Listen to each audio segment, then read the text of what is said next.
Fala galera, beleza? Hoje eu tô com um convidado aqui muito especial. Ele que foi o cara mais requisitado nos comentários, todo mundo pedindo a presença dele. Ele que basicamente gabaritou matemática no Enem e passou em medicina. Vinícius Oliveira, muito bem-vindo ao canal. Fala, Flávio, beleza? Fala, galera do canal do Flávio. Inicialmente é um prazer estar aqui no seu canal, Flávio. Fico muito contente por ter recebido esse convite.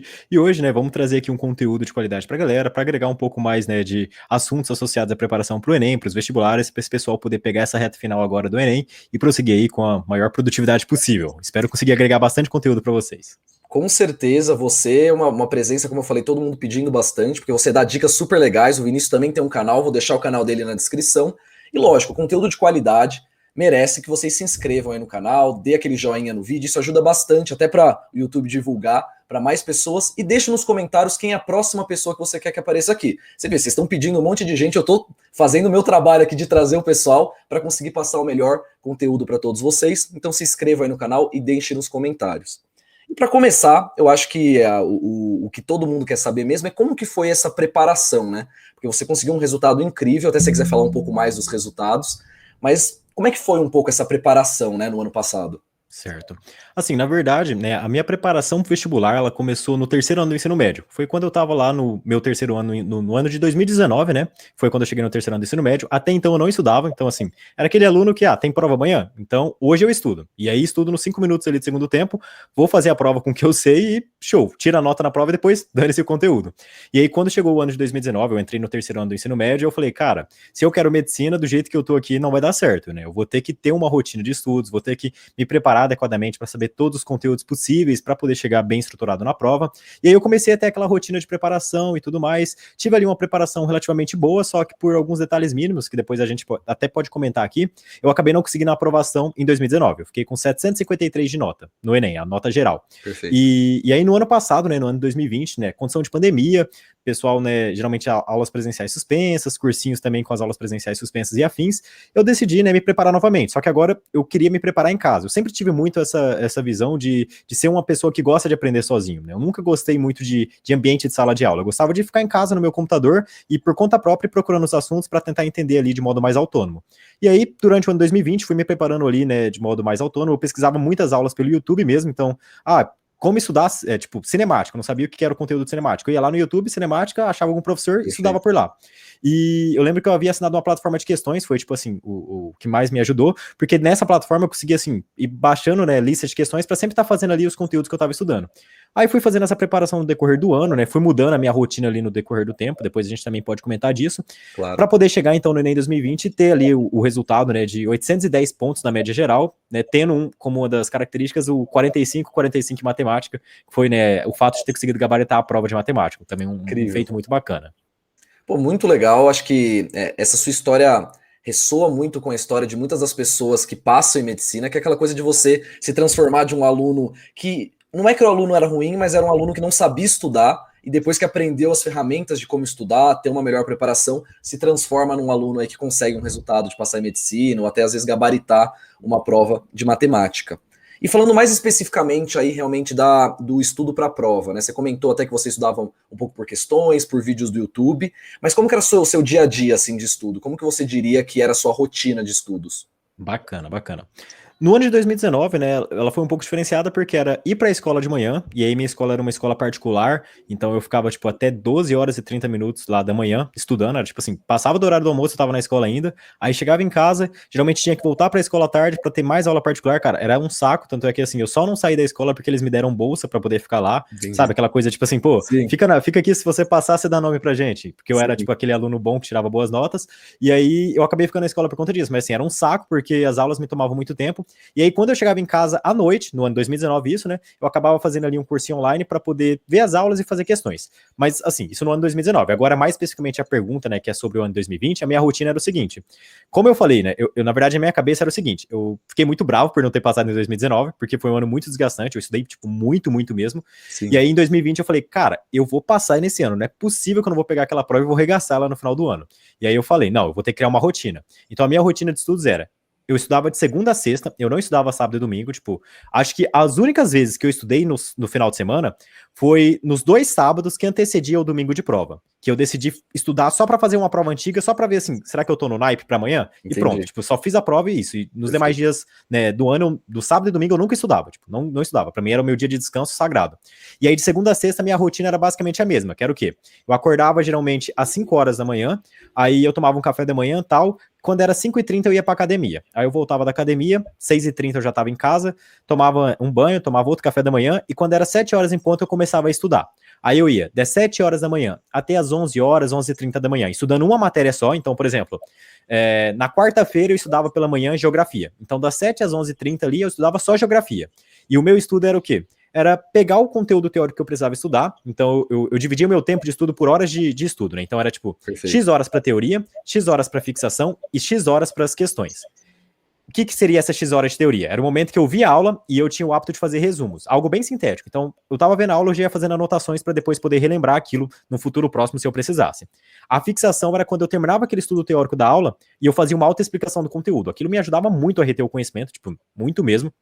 Não sei se tu fazia isso, Flávio, mas, cara... Que seria o estudo ativo, né? Seria a parte que você faz primeiro um estudo mais passivo e depois um estudo mais ativo, ainda sem as questões. Exatamente. Era tipo um estudo ativo, só que sem as questões. Exatamente. Perfeito. Isso. Eu pegava, tipo, aquele meu resumo da matéria que eu tinha acabado de estudar, aí eu lia ele primeiro e começava a organizar na minha mente ele em subtópicos, tipo assim, contexto, acontecimentos, características, consequências, e depois que aquilo estava organizado na minha mente, depois de eu ler, eu fazia uma autoexplicação.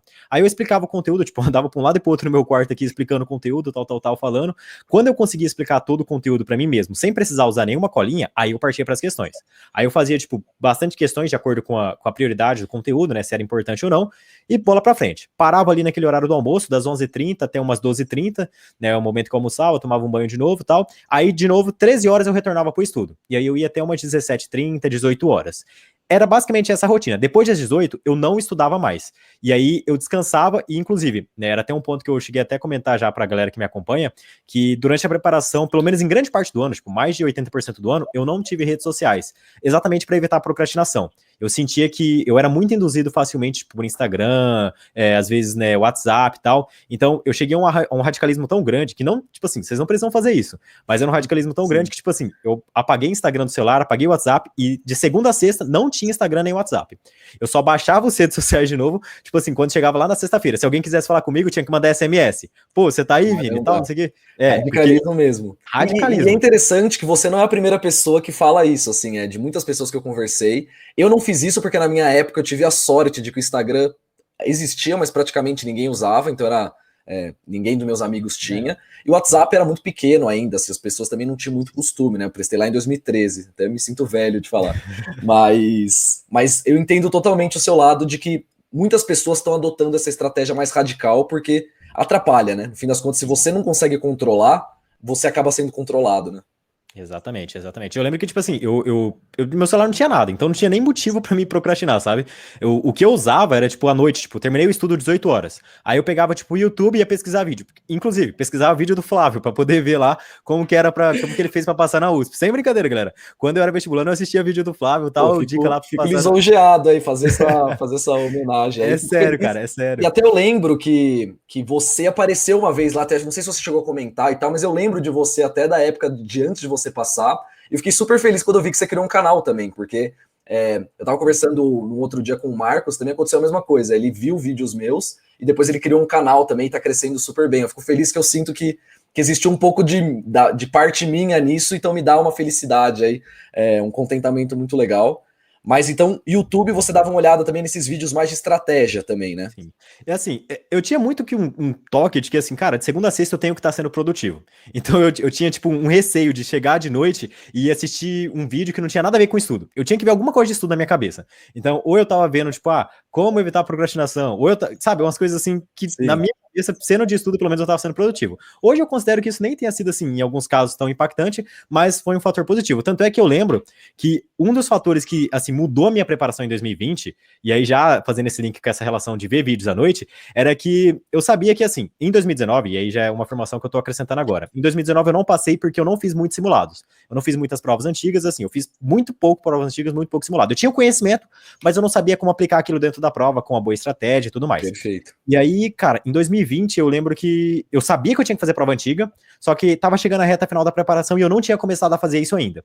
Aí eu vi um vídeo de Acho que é Ângelo Cavalcante o nome dele. Sim, sim. Eu acho que você Até eu conhece. fiz uma parceria com ele uma vez, a gente fez um vídeo junto, o cara é super gente fina. Então, ele produziu um conteúdo, ele passou em medicina na USP, né, uma parada assim, Exato. e, cara, eu lembro que era, tipo assim, um dia aleatório, eu acho que foi o que definiu a minha preparação naquele ano, no ano passado. Cara, era um dia aleatório, tipo assim, acho que era em mês de outubro, setembro, eu vi o vídeo dele, já sabendo que eu tinha que fazer provas antigas, mas eu não tinha começado, mesmo devendo já ter começado, e aí ele falou, né, junto com outro cara lá que também tinha passado em medicina na USP, que, cara, você quer passar em medicina, né, você quer ter uma alta nota no Enem, você tem que fazer provas antigas, tipo, vai fazer prova antiga amanhã. Aí, tipo, eu vi aquele vídeo à noite, assim, e eu percebendo que eu já tava cometendo o mesmo erro do ano passado, de não ter feito provas antigas, eu falei, não, dane-se, eu vou começar a fazer essas provas antigas de um modo ou de outro. Aí já peguei meu celular na hora, abri o calendário e coloquei, tal dia eu faço essa prova antiga, tal dia eu faço essa outra. Então, pelo menos pra criar o hábito, né, porque eu tinha muito um bloqueio de não querer fazer a prova, não querer fazer simulado, mesmo já tendo muito, assim, todo o conhecimento teórico já consolidado ali. Aí eu comecei a fazer as provas e tudo mais, isso já na reta final da preparação. E até um ponto da rotina agora pra gente fechar aqui. Essa era a minha rotina, tipo assim, acordar às 5 horas, academia, às vezes eu mudava os horários, tipo, ia na academia no horário do almoço e começava a estudar mais cedo, mas tipo, variava, mas era sempre isso. Academia, estudo de manhã de uma matéria, estudo à tarde de outra matéria. Aí 18 horas ali eu parava de estudar e à noite eu ficava, tipo, vendo vídeo de estudo, alguma coisa, né, nesse sentido. E mais na reta final da preparação, tipo, cansaço batendo, já não aguentava mais estudar, mais ver matéria, eu lembro que meu estudo ele ficou tão restrito que era mais o seguinte, tipo, sei lá, em dezembro, vamos supor, que já tava bem pertinho do Enem lá em janeiro, né? Sim. Em dezembro, eu fazia o quê? Eu acordava às 5 horas da manhã, tomava o café, 5h30, eu fazia uma prova, começava a fazer uma prova antiga, aí durante a manhã eu já terminava a prova, corrigia e pronto, eu não fazia mais nada. Tipo assim, eu ficava à tarde e à noite já procrastinando. Assim, procrastinando no bom sentido, né? Porque como eu tava tendo bons acertos nas provas e eu não tinha mais matéria para ver, eu simplesmente descansava. Tanto é que nessa etapa final, aí eu já até flexibilizei. Eu já deixava o Instagram no celular, deixava o WhatsApp, e eu pensava assim, a única coisa que eu tenho que fazer é a prova antiga, corrigir, e aí eu descanso. E aí eu sempre fazia isso, mas assim, mais na reta final, né? Porque grande parte do ano foi mais aquele processo intenso, mais rígido. Perfeito. E até legal que você falou da rotina, que a sua rotina era muito parecida com a minha, né? Um pouco da diferença da sua que você teve como benefício, que eu até falo muito pro pessoal, é que eu acho que o cursinho tem várias vantagens, mas se você não faz cursinho, também existe uma vantagem muito grande, né? Então, assim, lógico, tem simulado específico do cursinho, às vezes eles vão te dar uma dica específica, mas se você tem essa rotina que nem você tinha, militar, assim, de todos os dias fazer a mesma coisa, uma coisa bem regrada, eu acho que funciona muito bem não fazer cursinho, né? Você consegue ter muito tempo para estudar e muito tempo até para descansar. Porque imagina que se você tivesse cursinho das 7 da manhã às 4 da tarde, você não ia conseguir estudar direito, você não ia conseguir estudar o quanto você estudava e ia estar muito mais cansado, né? Também. Exatamente. Eu acho que tem sempre esse lado bom e o lado ruim, né? Tipo, em casa eu percebia que o lado bom era exatamente isso. Era um estudo flexível, então assim, eu estudava de acordo com a necessidade, só que ao mesmo tempo o lado ruim é que, ruim entre aspas, você precisa ter disciplina. Então assim, se eu decidisse acordar numa quarta-feira e falasse que eu não ia estudar, pronto, eu já tinha quebrado ali minha rotina. Exato. E certamente eu ia ficar procrastinando. Assim, e eu lembro, até hoje tem dias que eu peguei meio com o hábito de acordar de madrugada, né, dessa época do estudo. Então até hoje eu acordo de madrugada já na minha rotina normal. E aí assim, eu acordo de madrugada, tem dias e eu me lembro, tipo assim, numa quarta-feira. Eu me lembro de acordar numa quarta-feira e lembrar que eu tinha que estudar geografia pela manhã e física pela tarde e não querer fazer nada. Só que mesmo assim eu ia lá e fazia, sabe? Eu era bem pragmático, eu falava, cara, não tem essa de não vou fazer, vou fazer e ponto. E aí eu ia lá e fazia. Porque se ficasse pensando demais, aí sim que você cria gatilho para procrastinar. Então, assim, tem que ser bem regrado se for estudar, tipo, nesse modo como eu já estudava em casa, tendo essa rotina. Caramba, não, isso é um exemplo, eu acho que é uma coisa que a gente talvez perdeu um pouco nos últimos tempos, né? Porque eu lembro também, eu fiz esse mesmo hábito, eu gostava muito de acordar cedo também, chegava a acordar 4 da manhã, porque era um momento de tranquilidade, chegava 10 da manhã eu tava livre. Era como se tivesse acabado o dia, então eu estudava pra caramba e era tipo hora do almoço, entendeu? Exato. Então acho que isso é um super poder quase, né? Eu tinha exatamente esse pensamento, cara. Eu falava assim, quando eu tenho que... até hoje eu tenho isso, pra mim. Tudo que eu tenho pra fazer num dia, eu gosto de fazer o quanto antes pra eu já me livrar. Porque aquele sentimento de tarefa concluída, tipo assim, acabou os compromissos, pra mim, tipo, é a melhor coisa do dia. A hora que, tipo assim, por exemplo, a galera tá vendo o vídeo agora, mas a hora que a gente terminar o vídeo aqui, eu vou dar um check lá, vídeo com o Flávio, que eu tinha marcado pra fazer hoje, então, tipo assim, aquilo vai me dar um alívio. Beleza, cumpri mais uma tarefa. E até um detalhe agora que eu vou comentar aqui, que eu não sei se tu sabia, Flávio. E aí, talvez a galera até vai comentar isso. Durante a preparação pro Enem do ano passado, eu tive um filho. Ah, eu vi esse vídeo seu, eu achei sensacional. Cara... Eu falei assim, caraca, como é que aconteceu isso daí? O cara teve um filho e passou em medicina. Então, não sei se comenta isso ou deixa de lado. Não, pode falar, claro, faz parte da sua preparação. Pensa assim, o cara conseguiu passar em medicina e teve um filho. É um negócio... Vai ser o título do vídeo, hein? Vai ter que ser esse Bizarro, cara. título aí também do vídeo. 45 em matemática e um filho. Vai ter que ser esse o título. Cara, bem isso. Mano, foi tipo assim, cara, eu lembro que era um final de semana, igual eu falei pra tu, final de semana eu não estudava, então final de semana era minha diversão. E aí eu lembro que num sábado eu saí com meus amigos tal, a gente tinha ido lá num barzinho tal, e tipo, nesse barzinho aí, eu conheci uma menina lá tal, nem sabia, que atualmente é a minha noiva, né, que é a mãe do meu filho atualmente, e aí eu conheci essa menina lá tal, a gente começou a namorar, então tipo assim, era até um pouco complicado, porque lembra que eu falei que eu não tinha WhatsApp, né? Sim. Então, tipo assim, pra gente conversar era SMS, ou eu ligar pra ela, tipo, à noite, quando eu tinha terminado de estudar, pra gente poder ali interagir. Então, eu meio que tive que fazer umas adaptações na rotina. Tanto é que, assim, como eu havia falado, eu mudava meus horários de academia. Então, o que aconteceu? Quando chegou, né, no momento lá em que eu e ela, tipo assim, eu conheci ela em junho, e aí, em abril, na verdade, e aí a gente foi conversando, assim, mais, né, distanciado, depois a gente começou a namorar, e aí o que aconteceu aqui nesse namoro, ela começou a, tipo, vir aqui em casa todas as vezes às 17h30, que era quando eu tava terminando o estudo. Aí ela vinha aqui em casa, a gente ia pra academia junto, depois eu levava ela pra casa dela e voltava pra casa. Era, tipo assim, um ritual. Eu lembro que tipo, eu tava terminando o estudo às 17h30, ela tava chegando pra gente ir pra academia e voltar. E aí, nessas academias aí da vida, a gente acabou tendo um filho. Tipo assim, eu descobri, né, que a gente ia ter um filho e tal. Na época. Como é que foi? Como é que foi a reação, assim? Como Cara, é que foi a cabeça? imagina. Eu tinha 18 anos no ano passado. E ela tinha 17. Cara, mano, vestibulando, não tem R$ 1 no bolso, ferrado da vida, não passo. Então, assim, num primeiro momento eu falei, cara, ferrou. Literalmente ferrou. Tanto é que, assim, isso me deu um gás. Eu falei assim, cara, ou eu passo esse ano, ou eu passo esse ano. Porque imagina se eu não passo nesse ano, e no ano que vem eu tenho que estudar de novo. Como que eu vou fazer pra estudar, pra trabalhar, pra sustentar meu filho? Entendeu? Tipo, eu queria, assim, aquela teia na minha vida. Eu falei, cara, não, agora eu tenho que emendar bala e estudar. Só que, apesar disso, eu não fiquei nervoso, sabe? Às vezes a galera pensa assim, pô, você deve ter ficado mó tenso. Eu fiquei tranquilo. Eu falei assim, eu vou fazer o que tem que ser feito. Porque se eu fazer o que tem que ser feito, eu colho o que eu tenho que colher. E aí, tipo assim, cara, eu falei, não tem caminho, não tem outro caminho, vou fazer isso aqui e ponto. Fui lá e comecei a estudar dia após dia, no final das contas, né? Deu certo, tipo, eu fui aprovado no dia que meu filho nasceu, inclusive. Caramba! Sério, sem brincadeira, no dia 16 de abril. Porque o Sisu foi bem depois, né? O Sisu foi que terminou o Sisu em maio, né? Ou foi em abril? Acho que foi abril ou maio, né? Foi em abril. Abril ele, tipo assim, liberou, acho que foi. Aí, tipo, cara, foi tipo assim, uma loucura na minha vida, porque, né, um dia antes do SISU abrir, tipo, de madrugada, minha namorada passou mal, a gente foi pro hospital. Aí, no dia que eu tava lá com ela no hospital, que foi o dia que a gente teve o nosso filho, né, o Ravi, cara, no dia que eu tava lá no hospital, a galera me mandando mensagem, porque eu já tinha o canal, né, a galera, pô, Vini, você passou, eu nem tinha visto ainda que eu tinha passado, não tinha passado. A galera, pô, você passou na UFMT, tal, 7º lugar, e começaram a mandar um monte de mensagem pra mim lá, tipo, a galera já foi pesquisar. Aí, tipo assim, eu já dei um alívio, eu falei, putz, graças a Deus, agora tirei um compromisso ali da mente. Só fazendo um parênteses, se vocês que estão assistindo aqui acham que vocês têm pressão para passar no vestibular, imagina o Vinícius aqui, não é? É tipo assim, é outro nível de pressão. Você fala assim, meus pais estão me pressionando e tal. Aqui é outro nível, entendeu? Aqui ele que é o pai, não é? É outra história, né? Foi bizarro, tipo assim, foi muito engraçado, tipo assim, engraçado por um lado, porque é uma situação atípica, né? Quem que você vê que passa em medicina e tem um filho, tipo, ao mesmo tempo? Ao mesmo tempo, literalmente. Exato. E não é nem clickbait, né? Essa que é a questão. Não é nem clickbait. Tipo, teve um filho e passou em medicina, aí, tipo, o cara, sei lá, comprou uma boneca. Não, é um filho, velho, é um filho de verdade. Então, assim, bizarro mesmo. E até um comentário, assim, observação nada a ver, mas adicional. Teve um cara da minha sala de medicina também, que na mesma condição que eu também teve um filho. Tipo, o cara teve filho e passou em medicina. Tipo, pessoal, não é para vocês pensarem que essa é a fórmula, tá? A gente não tá fazendo. São dois casos atípicos. Exato, a gente não tá fazendo nenhum tipo de regressão aí, que duas pessoas foram assim, então vamos com calma, pessoal, com as dicas que vocês puxam do vídeo aí. Cara, muito bom, história sensacional. E voltando um pouco até para a preparação, você comentou sobre as provas antigas, e cara, eu concordo totalmente com você.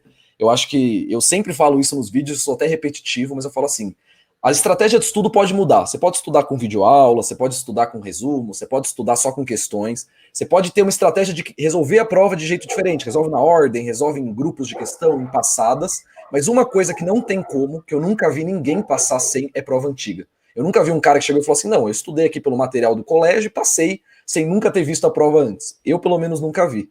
Então, eu queria que você falasse um pouquinho sobre isso, assim, como que foi as provas antigas, assim, com que frequência você fazia, era só prova do Enem, como que era um pouquinho essa questão da prova antiga? Certo. Assim, concordo totalmente.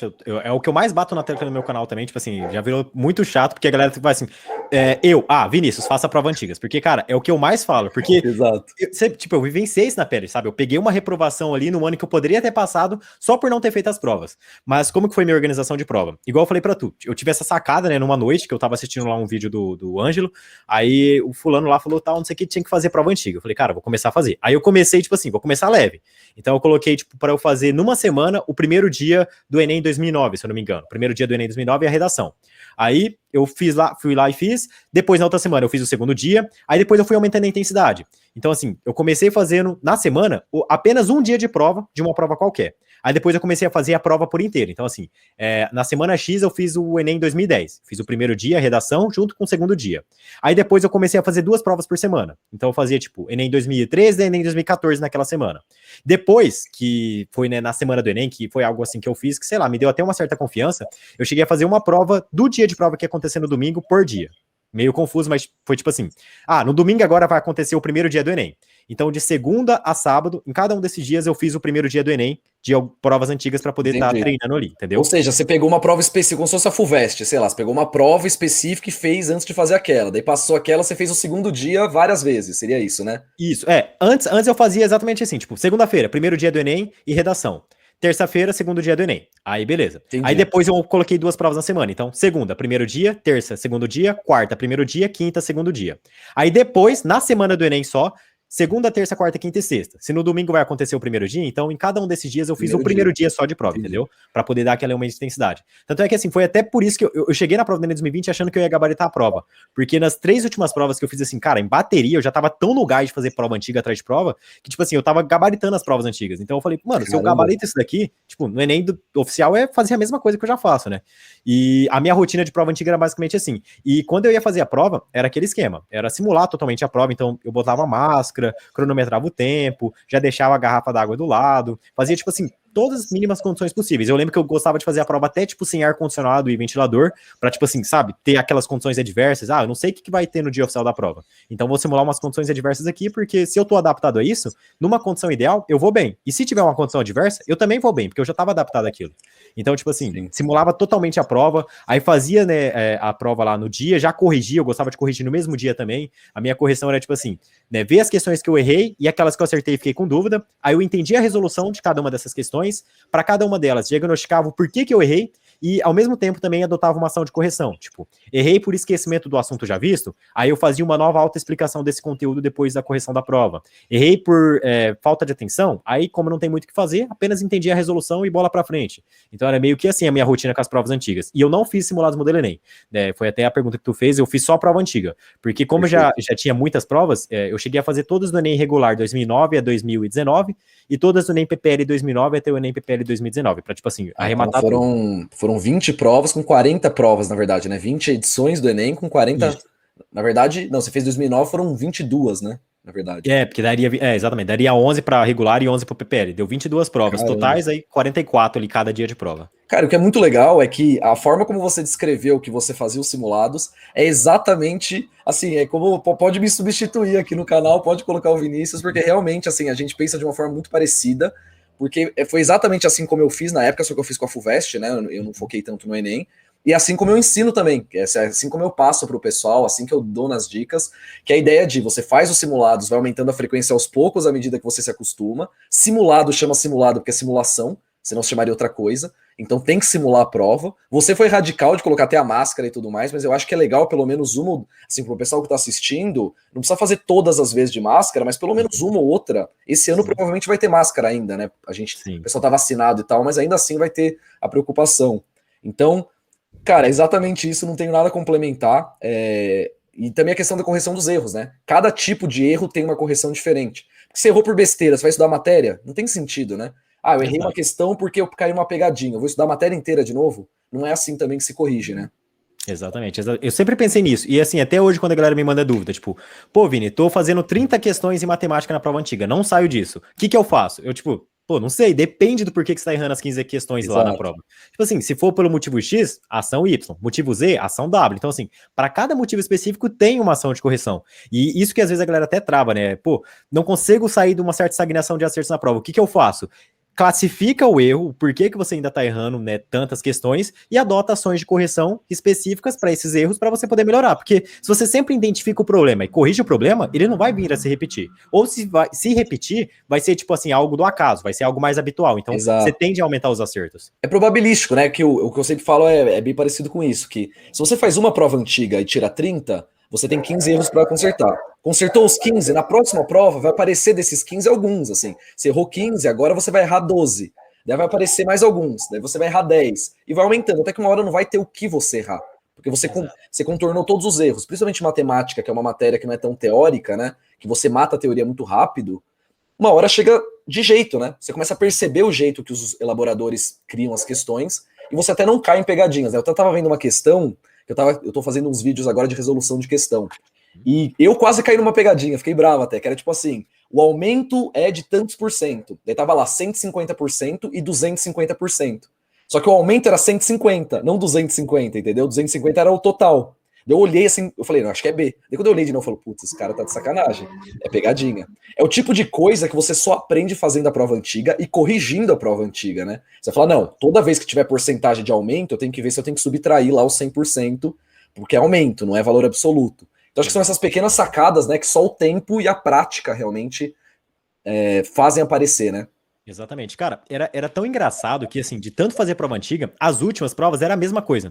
Eu olhava a prova de matemática, de novo essa questão aqui. E no Enem 2020 foi a mesma coisa. Eu pegava as questões da prova e falava, isso aqui já caiu, sei lá, no Enem PPL 2017, no Enem regular 2014 e no Enem regular 2009. Então, assim, era aquela coisa, era bater o olho e fazer a prova. Tanto é que um feito que foi até bacana é que no Enem 2020, eu sempre comento isso com a galera também, a galera fica tipo assim, como assim, né? Eu terminei a prova do segundo dia faltando 2 horas. Tipo assim, eu fiz a prova. Caraca, Fiquei 2 horas aí eu refiz a prova de matemática para garantir que eu não ia errar nenhuma questão. Aí eu lembro que tinha até 2 questões que eu ia errar por pegadinha, aí na hora que eu fui fazer essa revisão da prova como um todo, aí eu acabei conseguindo corrigir. Mas, tipo assim, eu terminei a prova em 2 horas, deu tempo de refazer a prova de matemática, sobrou mais, tipo, 1 hora, e aí eu já tinha passado pro gabarito, que foi até um erro que eu cometi, e aí essa passagem pro gabarito me prejudicou, porque na hora que eu tava revisando natureza, eu falei, putz, essa não é essa a resposta, e aí eu comecei a ver vários erros em natureza, tanto é que eu fiz 38, mas era pra eu, tipo, ter feito 43, porque eu tinha, sabe, eu sabia as questões, só que eu tinha nervosismo, né? Até mesmo quem se prepara às vezes fica nervoso. Na hora do nervosismo da prova, eu passei pro gabarito e não consegui revisar a natureza com calma. Entendi. Você quis garantir já as questões, daí você falou, puta, natureza, matemática eu tô mais garantido, então eu vou fazer aqui revisar mais, mas natureza eu já vou deixar aqui, porque talvez dê. Assim, era meio que assim, eu fazendo a prova de matemática revisando, né? Aí eu comecei a ficar nervoso. Eu falei, vou começar a passar algumas pro gabarito, que eu achava que era a resposta. E tipo assim, nem eu tinha lido a questão uma vez, marcado a resposta lá na prova e já passei pro gabarito. Aí depois, quando eu fui revisar a natureza, quando, tipo assim, eu já tinha passado tudo pro gabarito de matemática e de natureza, eu fui revisar e falei, putz, cara, aqui eu fiquei mastigando aquilo na prova, falando assim, caramba, podia ter acertado isso. E eu assim, mas aí já passou, né? Cara, eu te entendo totalmente. Aconteceu comigo também, aconteceu comigo no Enem, aconteceu comigo na FUVEST também. Mas isso aconteceu quando eu fiz como treineiro, que eu lembro que eu coloquei uma questão no gabarito, daí eu revisei a prova, daí isso me deixou puto num nível que eu falei assim, eu nunca mais vou fazer isso. Eu sempre passava lápis ou eu colocava só um pontinho no gabarito, porque no Enem não tem lápis, né? Você não pode usar lápis no Enem. Daí eu colocava um pontinho só para eu localizar onde que era, né? E depois eu ia passando, quando faltava tipo uns 10 minutos, eu passava tudo de uma vez, assim. Mas isso me deixava bem com raiva, eu criei essa técnica, então eu te entendo totalmente. Cara, e essa questão de fazer prova antiga para reconhecer isso é muito fato. É o que eu falo. A prova do Enem, pelo menos de matemática, é muito fácil. Comparar com a FUVEST, a prova de matemática da FUVEST com o Enem é fichinha. O Enem é, tipo assim, uma prova de ensino fundamental. Não que seja, tipo assim, pô, qualquer um vai lá e gabarita, mas é uma prova fácil comparado com os vestibulares tradicionais. Não sei se tu concorda com isso tudo então, mais. Eu acho que o que tem do Enem, para mim, que desde a época que eu fiz no ano que mudou, né? O Enem, ele era muito no estilo interpretativo, aquele Enem 2009, 2010, ele era muito mais fácil. Ele era nível fundamental mesmo. E daí, a partir de 2012, que foi o ano que eu fiz como treineiro, começou a mudar, né? Começou a ficar um pouco mais, com um pouco de teoria em natureza e tudo mais. Mas matemática, para mim, o grande objetivo são 2 coisas. É a interpretação de texto, é você conseguir pegar, tipo, Joãozinho teve um aumento na conta de luz e não sei o que, é meio que uma situação da vida que pode acontecer mesmo na vida real. Quantos por cento de desconto precisa ser dado para que a conta fique no valor anterior, sabe? Coisas situacionais, então você precisa interpretar. Nunca vai aparecer um problema tipo da FUVEST, que é log de x mais log de y é igual a 2. Nunca vai aparecer uma questão assim. E o segundo ponto que eu acho é o cansaço, é você saber por se organizar. Eu acho que o Enem ele cobra muito essa questão da organização de tempo. Tipo, eu tenho que pegar e fazer essa prova nesse tempo. Como que eu me organizo? Quais questões eu pulo? Quais questões eu deixo para fazer primeiro, para fazer depois? Exato. Eu acho que assim, se a gente pega, por exemplo, as 45 questões do Enem, dá para uma pessoa, tipo uma pessoa que estuda, resolver e dá para ela o prazo de um mês, ela tem muita chance de gabaritar aquelas 45 questões. Porque ela vai fazer com calma, ela vai acertar. O problema é o cara, na hora do Enem, ter a jogada, tipo assim, ser ágil nos exercícios, quais vai priorizar, quais não vai, qual que é a ordem de resolução da prova, né? Eu acho que isso é o que mais impacta mesmo. E fazendo a prova antiga, tipo assim, igual eu falei pra tu, tinha questões modelo que eu chegava na prova do Enem 2020 e falava, eu já vi isso aqui 300 milhões de vezes. Então, assim, eu bati o olho no comando, eu já fazia a questão sem nem ter que ficar pensando muito. Várias e várias questões eu vi na prova que era, tipo, a mesma coisa de anos passados. E a prova do Enem 2020 até tava no nível mais fácil. Então, assim, foi até um ponto favorável pra eu ter conseguido gabaritar, né? Porque até a nota de máxima, né, diminuiu, ficou 975 pontos. Teve anos que, tipo, foi 990, 980. Chegou a passar de 1000, né? Chegou a passar de 1000 já, tipo, deu 1003 pontos uma vez, a nota máxima, mas esse ano ela tava até relativamente, o ano passado, até relativamente mais fácil, mas assim, é muito padrão, sabe? Muito aquela coisa de se repete, se repete, se repete, e quem faz muita prova, além de desenvolver resistência física e mental, que é necessária para você poder ter aquele condicionamento para fazer as questões, né, acaba dominando esses padrões de questões, e aí isso gera agilidade, gera uma maior probabilidade de acerto, porque se você já viu aquela questão alguma vez, quando você faz ela de novo, é mais fácil de você, de fato, acertar, você já tem meio que uma sacada ali de como resolver. E até engraçado que, cara, e também a gente já tá com um tempo longo aí, espero que o pessoal esteja gostando, mas assim, o papo tá tão bom, tem tanto assunto aí que vamos mandar ver. Mas até uma coisa que você falou que eu achei bem legal, é da questão de você reconhecer uma questão que já caiu. Qual que é o legal disso? Eu acho que não é só você ter mais chance de acertar, mas é uma coisa que não sei se aconteceu com você, é você olhar a questão e você já saber a resposta antes, às vezes, não às vezes a resposta, você sabe exatamente o que precisa ser feito, você já sabe o que os números significam. Você vê lá um 2000, um 1000 e um 50%, você já fala, tipo, você já relaciona isso e fala, cara, eu já sei o que eu tenho que fazer, e você resolve a questão em 15 segundos. Eu acho que isso é uma coisa que não tem preço, sabe? Não sei se já aconteceu com você, algo do tipo. Foi exatamente. Tanto é que foi por isso que eu consegui terminar a prova do segundo dia faltando 2 horas, porque muitas questões eu não precisava raciocinar. Teve uma questão de média aritmética simples do Enem que falava da altura de jogadores. Cara, uma questão assim, básica.